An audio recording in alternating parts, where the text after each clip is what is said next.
ஜென்ம ஜென்மோ ஜென்மி ஸ்ரீச்சரண் ஸ்ரீ பாக்ய சாய். அனைவருக்கும் சாய் சுப நமஸ்காரங்கள். நிலக்கோட்டையிலிருந்து சாய் உமேஷ். ஸ்ரீ மாணிக் பிரபு வாழ்க்கை சரித்திரம் இரண்டாம் அத்தியாயத்தின் தொடர்ச்சி.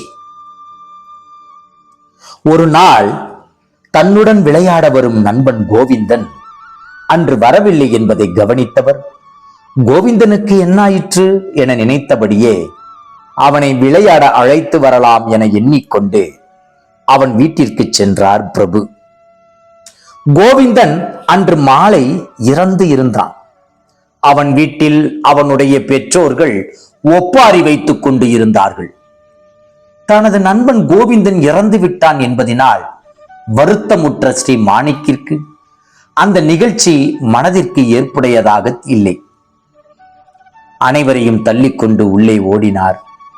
கோவிந்தா கோவிந்தா என இருமுறை கூவி அழைக்க இறந்து கிடந்த கோவிந்தனும் ஏதோ உறக்கத்தில் இருந்து எழுந்து வருவது போல எழுந்திருக்க அனைவருக்கும் ஒரே அதிர்ச்சி. மருத்துவர் வந்து அந்த பையன் இறந்து விட்டதாக ஊர்ஜிதப்படுத்தி விட்டு சென்ற பின் இறந்து போனவன் உயிர் பிழைத்தது எப்படி? அன்றுதான் சிலரது மனதில் ஸ்ரீ மாணிக் ஏதோ அமானுஷ்ய சக்தியை பெற்றுள்ளார் என்ற சந்தேகம் எழுந்தது. கோவிந்தன் எழுந்தான். தனது நண்பருடன் விளையாட சென்று விட்டான்.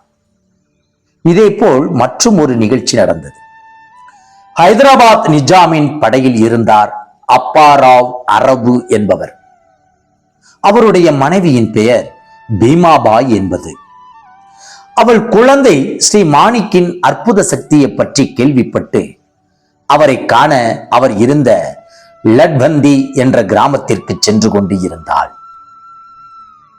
அவள் வந்து கொண்டிருந்த வழியில் சில சிறுவர்கள் ஒரு பையனை அடித்துக் கொண்டு இருந்தார்கள். ஆகவே அவள் தன்னுடன் வந்து கொண்டு இருந்த வீரர்களை அனுப்பி அடி வாங்கி கொண்டு இருந்த சிறுவனை மீட்டு தன்னிடம் அழைத்து வரச் சொன்னாள். அவனை பத்திரமாக வீட்டிற்கு போகுமாறு கூறினாள். ஆனால் அந்த பையனோ தான் மற்ற நண்பர்களுக்கு 8 சோழிக்கட்டைகளை தர வேண்டும் என்றும் அதை தராவில் மறுநாளும் அடிப்பார்கள் என்றான். சோழிக்கட்டை என்பது கடலில் இருந்து கிடைக்கும் கிளிஞ்சல் போன்ற விளையாட்டு பொருள். அதனால் அவள் தனது படை வீரனை கடைக்கு அனுப்பி கடையில் இருந்து 8 சோழிக்கட்டைகளை வாங்கி வரச் சொல்லி அதை அந்த சிறுவனிடம் தந்துவிட்டு கூறினாள், இந்தா இதை உன் நண்பர்களிடம் தந்துவிடு. அதை பெற்றுக்கொண்ட அந்த பையனோ சரி அப்படி என்றால் உனக்கு 8 சோழிக்கட்டைகளை தந்துவிட்டேன் போ என சம்மதம் இன்றி உளறிவிட்டு ஓடிவிட்டான். பீமாபாய்க்கோ ஒன்றும் புரியவில்லை. ஆனால் பயணத்தை தொடர்ந்தாள். ஸ்ரீ மாணிக்கை தேடி அவன் வீட்டிற்கு சென்றாள். ஆனால் அப்போது ஸ்ரீ மாணிக் வீட்டில் இல்லை. அவனது பெற்றோர்களோ அவன் எப்போது வருவான் எப்போது போவான் என்பது தமக்கு தெரியாது என்றும் சில நேரத்தில் 3 நாட்கள் கூட வரமாட்டான் என்பதினால் அவனுக்காக காத்திருப்பது வீண் வேலை என கவலையுடன் அவளிடம் கூறினார்கள். ஆனால் அவற்றை கேட்கும் நிலையில் பீமாபாய் இல்லை. தனக்கு அவனை பார்க்க வேண்டும், அவனை பார்க்காமல் வீட்டை விட்டு போக மாட்டேன் என கூறிவிட்டு அவர்களுடைய வீட்டு வாசலிலே அமர்ந்து கொண்டாள். 3 நாட்கள் கழிந்தன. ஸ்ரீ மாணிக் வீடு திரும்பவில்லை. ஆகவே பட்டினி விரதம் இருக்க துவங்கினாள். அந்த செய்தி ஸ்ரீ மாணிக்கின் காதை எட்டியது. ஆகவே இனியும் அவளை தவிக்க விடுவது தவறு என உணர்ந்தவர் அன்று மாலையே வீடு திரும்பினார். அவனை கண்ட பீமாபாய் திடுக்கிட்டாள். தான் 8 சோழிக்கட்டைகளை தந்து காப்பாற்றிய அதே சிறுவன் என்பதை கண்டு வியப்படைந்தாள். ஆனால் அவள் பேச துவங்கும் முன்னரே ஸ்ரீ மாணிக் கூறினார், நான் தான் நீ கேட்ட வரத்தை தந்து விட்டேனே, இனி என்ன, போ, திரும்பி போ, அமைதியாக வீட்டிற்கு போ. அதை கேட்டு ஆனந்த கண்ணீர் வடித்தவள் தன் ஊருக்கு கிளம்பி சென்றாள். அவை அனைத்தையும் வேடிக்கை பார்த்து கொண்டு இருந்தவர்களுக்கு தலையும் புரியவில்லை, வாளும் புரியவில்லை. ஆனால் அடுத்த சில ஆண்டுகளுக்கு உள்ளேயே பீமாபாய் அடுத்தடுத்து 8 குழந்தைகளை பெற்றெடுத்துக் கொண்டாள்.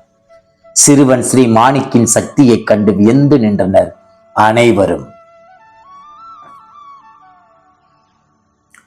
இவை ஒருபுறம் நடந்து கொண்டு இருந்தாலும் ஸ்ரீ மாணிக்கின் நிலை குறித்து கவலை கொண்டனர் அவன் பெற்றோர்கள். இப்படியே ஊரை சுற்றி கொண்டு இருந்தால் நாளைக்கு அவன் கதி என்ன ஆகும் என கவலைப்பட்டார்கள். அவனிடம் உள்ள சக்தி அவனுக்கு என்ன கொடுத்து விடும்? தமது காலத்திற்கு பிறகு அவனை யார் பார்த்து கொள்வார்கள் என்ற பெரும் கவலை பெற்றோர்கள் மனதை வாட்டியது. ஸ்ரீ மாணிக் மனதிலோ வேறு என்ன அலை ஓடியது? தத்ததேவா, எனக்கு எதுவும் தேவையில்லை. என் உருவில் நீ உள்ளபோது அதை உலக நன்மைக்காக உபயோகிக்காமல் ஏன் சம்சார பந்தத்தில் வீணாக செலவு செய்ய வேண்டும்? எவர் வேண்டுமானாலும் எதுவும் கூறட்டும்.